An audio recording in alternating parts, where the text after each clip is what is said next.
Vamos continuar então a nossa rota através dos meandros de como atuam os comunistas, chegando já hoje, vamos deixar o passado maior para trás, chegando já hoje na China e principalmente no personagem principal, que é Deng Xiaoping. Claro que antes é preciso chegar a ver algumas coisas anteriores. Até hoje, um capaz que me assiste comentou, perguntando, sim, mas o que é que nós podemos fazer? Eu não sei. Na verdade, eu não sei o que nós podemos fazer para evitar que o Brasil se torne uma província da China, ou que se torne comunista. Enfim, eu sei o que já foi feito em 64, e que agora não sei como é que será. Mas eu acho uma coisa, que aliás, eu vou repetir um jargão praticamente, que todo mundo sabe disso. O conhecimento é importante. E é isto que eu considero a minha função aqui nesses programas. É dar conhecimento das coisas como elas realmente são. Sem conhecimento não haverá luz para o que fazer. Pode ter certeza que ficando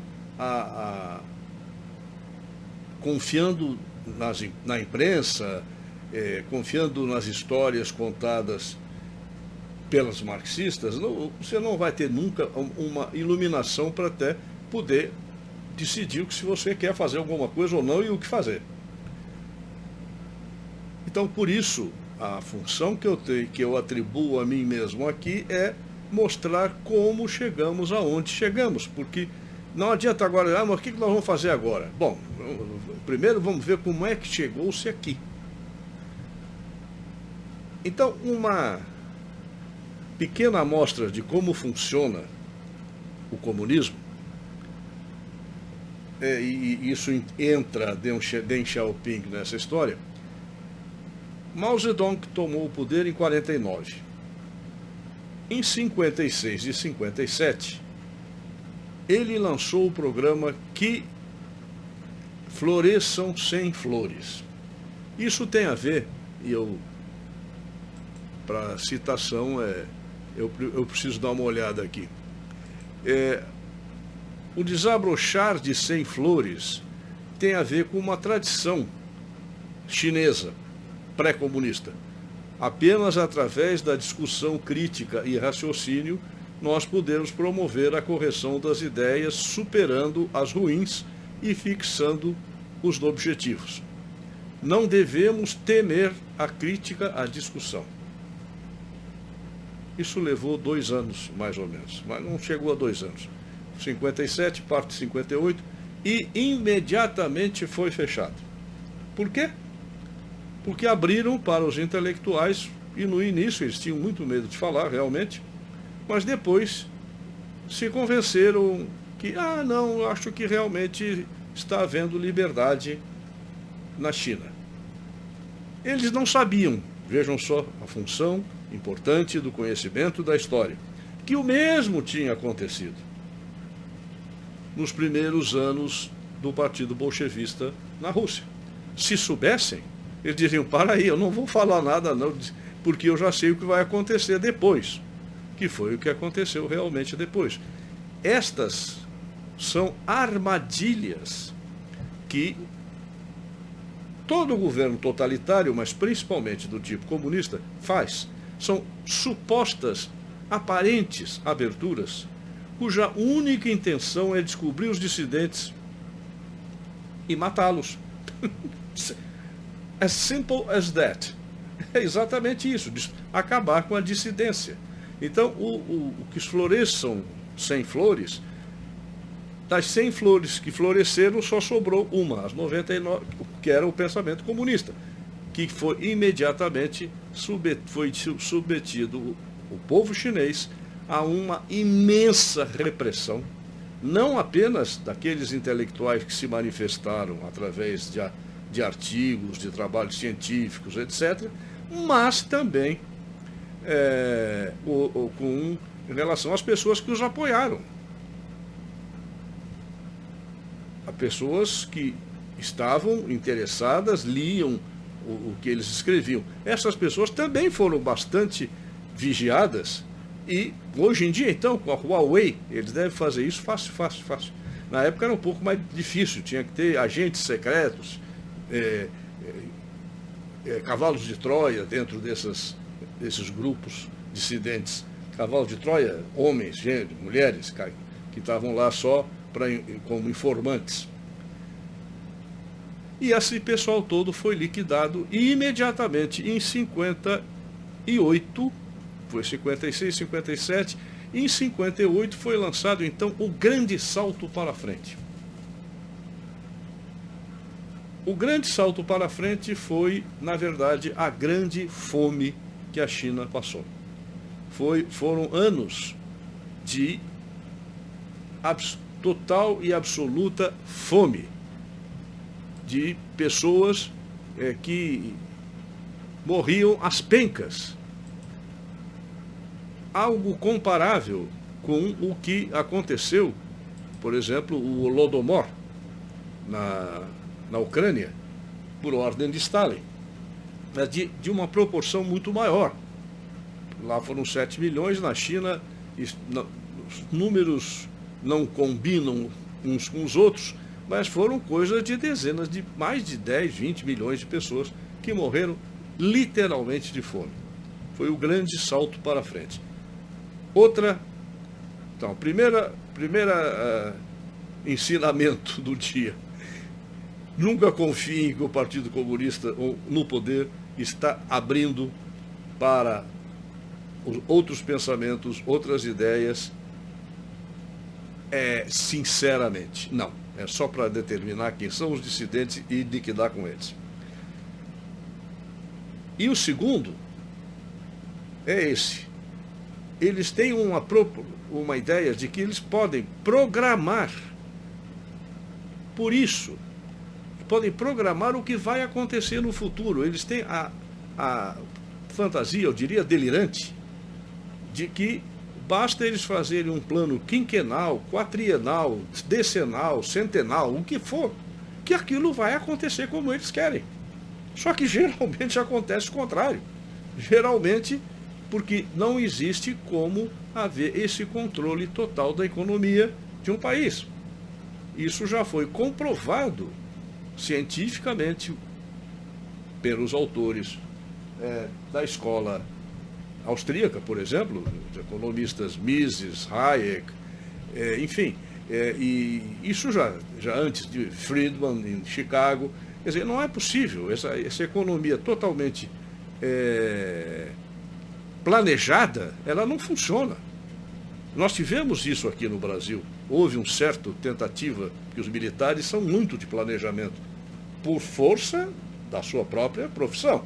Eles não podem entrar numa guerra assim, vai cada um para um lado, cada um do jeito que bem entender, não vai dar certo. Eles têm que planejar a estratégia geral e as táticas que devem ser utilizadas. Então, eles também tentaram fazer isso aqui no Brasil. Mas não com a mesma violência, de maneira nenhuma, dos regimes comunistas. E, principalmente aqui no Brasil, apesar de tudo, o que deu foi realmente um crescimento muito grande, embora emperrou num ponto, a inflação. Mas, passado esse grande salto para frente, que na verdade, ou para adiante, que na verdade acabou sendo uma péssima ideia e uma grande fome, em 1966, portanto, 58, o grande salto para frente era para ser desenvolvido em 3, 4 anos, e em 66 foi lançado, então, a Revolução Cultural. E um dos principais alvos da Revolução Cultural foi Deng Xiaoping. Deng Xiaoping tinha sido chefe do partido em Chongqing, tinha tido já vários cargos no próprio Comitê Central do Partido Comunista, e tinha enormes chances de se transformar num dos grandes líderes. E foi um dos alvos para liquidar. Ele sofreu muito, ele era um intelectual e foi mandado para capinar. Ah, não?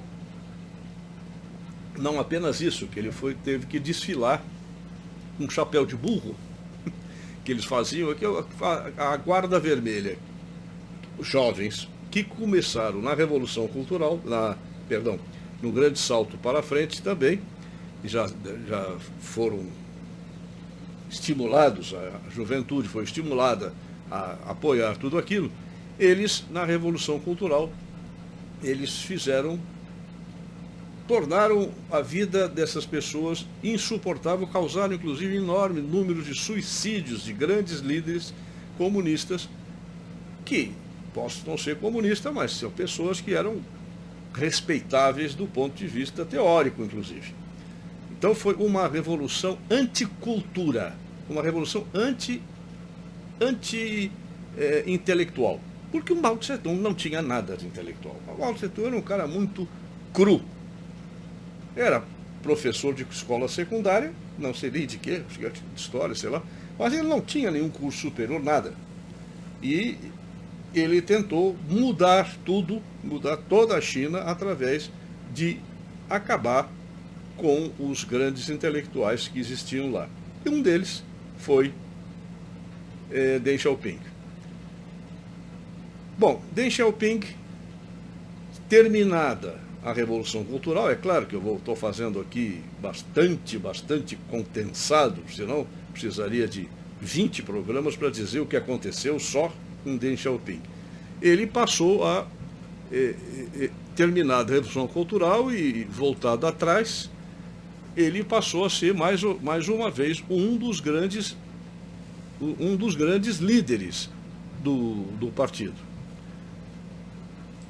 E até que em 1980 e vamos ver aqui que eu não tenho certeza, datas é um problema para mim. Ele entrou para o partido, para o Comitê Central em 45 e chegou a vice-presidente de governo, 45 antes da Revolução, porque ele fez parte da Longa Marcha junto com Mao, e ele formou-se na escola preparatória de Chongqing. E ele foi o líder do partido de 78 até 92. Quando ele assumiu, foi aí que ele estabeleceu aquela história do gato para comer ratos.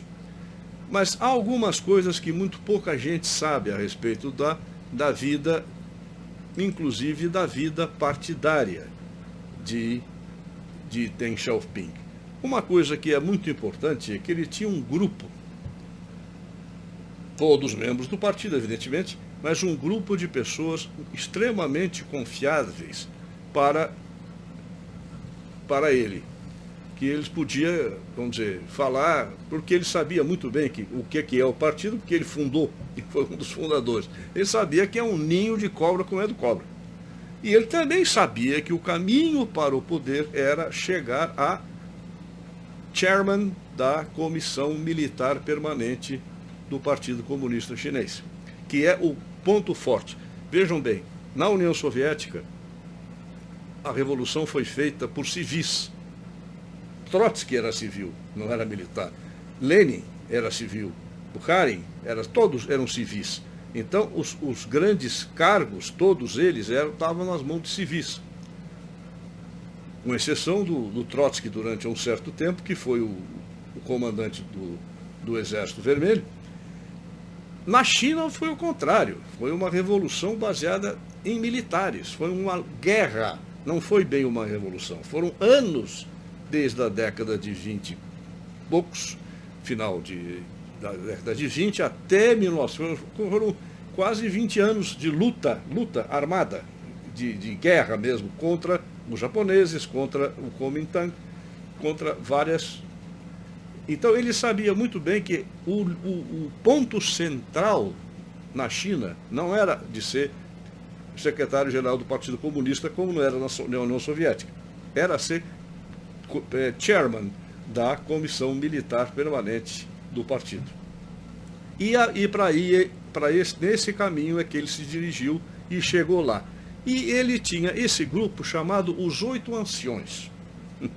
Os Oito Anciões eram grandes oficiais de grande eminências oficiais. Ele era composto pelo Deng Xiaoping, principalmente, que era também conhecido pelo líder principal, Paramount Leader, Shen Yun, Li Xiaonan, Peng Zhen, Yang Shangkun, Bo Yibo, Wang Zhen, Song Rekyong. Esses eram os 8 elders, os 8 anciões, os 8 que todos eles tinham vindo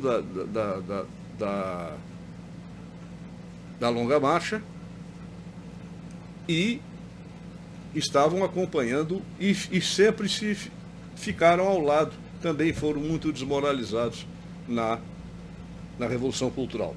Então Deng Xiaoping se segurou nesses, nos outros 7, vamos dizer, eles foram fundamentais porque tudo o que ele fez foi baseado nessas discussões que são extrapartidárias, porque nem todos tinham cargos no partido, cargos altos no partido, alguns estavam até na reserva ou aposentados, enfim. E eles é que bolaram, então, essa trama do gato que vai comer os ratos. Aí começou, então, aquilo que foi chamado, em que até hoje muita gente chama da... como é? É uma coisa tão esdrúxula, tão impossível. Economia de mercado socialista. Imaginem como isso é possível. Como é possível uma economia de mercado socialista. Ou é socialista ou é economia de mercado. Isso acho que qualquer pessoa sabe, todo mundo sabe disso. Né? Coisa fácil de entender que uma economia de mercado não pode ter o planejamento de uma economia socialista e vice-versa. Se você planeja, você acaba atravancando o mercado. Tanto que tem a Bolsa de Xangai, por exemplo. Mas a Bolsa de Xangai é toda controlada pelo Partido Comunista. Então, eles criaram esta fantasia que abriram para o mundo como, olha, mais ou menos como o que floresçam sem flores. Que entre todas as empresas, que a China precisa de vocês para se industrializar. Mas a verdadeira intenção, que já tinha sido bolada pelos 8 elders, era exatamente de acontecer aquilo que hoje em dia já se vê. E que eu, há 30 anos, antes inclusive de começar a escrever e tal, quando eu vi aquilo em 87, 88, por aí, eu disse, esses caras estão armando uma armadilha, porque o comunismo não vai mudar. Agora, isto foi também, vejam bem, isso foi também a cantada que Kissinger deu em Nixon, dizendo, olha, nós vamos chegar lá, nós vamos colocar nossa economia de mercado, o país vai melhorar e eles vão ver o exemplo e vão adotar a economia de mercado. Bom, Kissinger era um safado, um pilantra, um mau caráter, não presta para nada, mas conseguiu convencer Nixon. E Nixon, indo lá, um anticomunista da John Birch Society, ir lá, convenceu muitos empresários, não, a coisa é séria. Então vamos colocar tudo lá dentro. Só que a ideia sempre foi esta. E isso vai ser no próximo, que eu vou comentar melhor, de chegar a um certo ponto. Notem que isso veio crescendo, porque como já falei talvez aqui nesses programas, mas vou falar de novo, que é o seguinte, as democracias têm algo que é a sua fortaleza e a sua fraqueza simultaneamente. Nós, de 4 em 4, 5 em 5, de 6 em 6, sei lá, dependendo do país, 5 em 5 anos, vamos dizer, pode mudar totalmente a política do país. Tem eleições, nós escolhemos representantes. Nos países totalitários, isso não existe. Então eles planejam a longo prazo, eles têm uma possibilidade de um planejamento a longo prazo, inclusive o planejamento do que vão fazer com as democracias que eles sabem que não tem como enfrentá-los neste particular, que é essa possibilidade de planejar a longo prazo e fazer as coisas sem medo de que venha um outro governo que vá mudar tudo. Por exemplo, aqui a eleição de Bolsonaro virou tudo. A eleição de Trump dos Estados Unidos virou tudo. Os conservadores ganharam na Inglaterra, ganharam largamente, virou tudo. Então, eles lá, não. Esse planejamento foi feito para chegar aonde estamos desde que Xi Jinping tomou o poder. Vieram vários outros presidentes, um deles inclusive está preso, não me lembro o nome dele, está preso porque não cumpriu com o planejamento de longo prazo do partido. E chegamos então ao ponto em que agora eles tomaram as empresas e criam, inclusive, na mente das pessoas ocidentais, esse é o pecado principal desse programa, é o seguinte: não acreditem quando digo empresa tal, Huawei, por exemplo, tem um proprietário bilionário,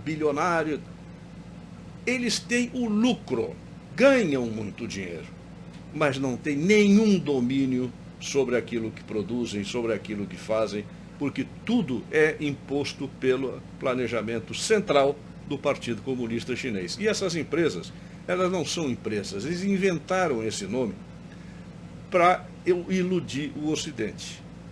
Já, olha, aqui tem a empresa, vamos dizer, tem a Vale do Rio Doce, lá tem a tal Xunxiken, sei lá o que, Xunxun, chinesa, é uma empresa também. Não, não é. É apenas um braço do Partido Comunista Chinês. Bom, nós vamos chegar lá, mas só para terminar, voltando um pouco atrás para ver que Deng Xiaoping também a abertura foi falsa, tanto quanto a 100 flores, que foi durante Deng Xiaoping, que foi feito e comandado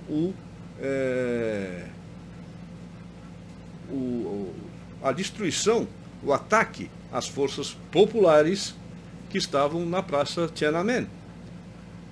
Foi ali, inclusive, que Deng Xiaoping caiu dentro do próprio partido, porque ele ficou desmoralizado. E disseram, bom, peraí, não deu certo. Tá, deu certo até agora, mas nós não podemos mostrar para o mundo que nós continuamos sendo exatamente o que sempre fomos. Sempre exatamente um partido repressor, destrutivo, assassino, que é tudo isso que são os partidos comunistas. Eu fico por aqui, vamos deixar para o próximo programinha, que será em breve, não posso dizer quando. Obrigado a todos pela audiência e pela paciência.